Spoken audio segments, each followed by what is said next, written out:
Oui, pour toutes les personnes qui travaillent dans la restauration ou dans les magasins, essayez d'être le plus ouvert possible. Par exemple, si vous rencontrez une personne sourde et qu'elle vous dit bonjour en langue des signes, eh ben, restez vous-même.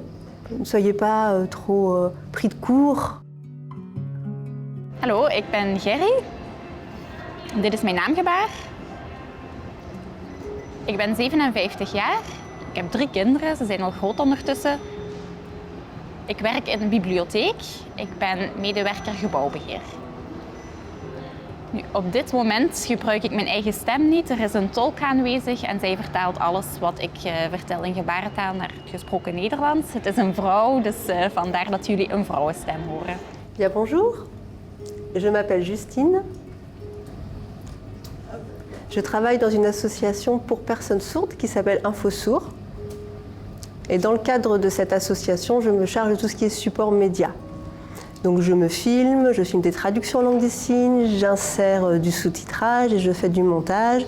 Je réalise également différents travaux type carte de visite.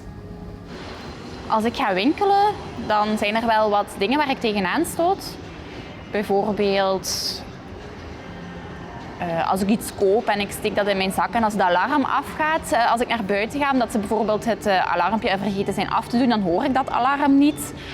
Als ik bijvoorbeeld iets moet betalen, maar ik begrijp het niet heel goed, dan is het belangrijk dat het mij getoond wordt. Dus dat ik kan zien hoeveel dat ik moet betalen, omdat ik niet altijd hoor of zie hoeveel ik moet betalen.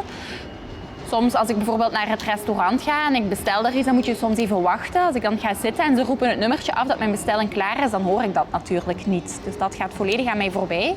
Als ik winkelketens wat tips kan geven, dan denk ik vooral aan geduld. En geduld hebben is enorm belangrijk. On peut ensuite utiliser le mime. On peut utiliser l'écrit, comme je vous le disais. On peut utiliser des éléments plus visuels, pointer par exemple les éléments qui sont au mur notamment. Er is een verschil tussen grote ketens en kleine ketens. Ik ga eigenlijk zelf liever naar een grote winkelketen, omdat je daar meer vrijheid hebt. In een kleine winkelketen, als je daar iets vastneemt, dan komen ze al snel naar je toe en beginnen ze al dingen te vragen. En dat is vaak een onaangename situatie. Pour un petit restaurant, le contact va être plus humain, l'échange va être plus facile. Alors que dans un grand restaurant d'une chaîne, à ce moment-là, ce qui est intéressant pour les personnes sourdes, en fait, c'est d'utiliser tout ce qui est machine automate pour choisir le menu. Donc ça va vraiment les aider. Par contre, au moment de passer à la caisse, on manque en fait de support visuel pour que les personnes sourdes puissent savoir quand leur menu est arrivé. Par contre, dans un petit restaurant, ça va être plus chaleureux, ça va être plus convivial, mais finalement, ça dépend un peu du restaurant. Dans l'idéal, en fait, les personnes sourdes souhaiteraient énormément de choses, mais ici, quelques petits conseils déjà très simples, c'est de connaître quelques signes de base, type bonjour, au revoir. De faire ça, c'est déjà extrêmement important et ça permet, en fait, ça rend les personnes sourdes plus heureuses.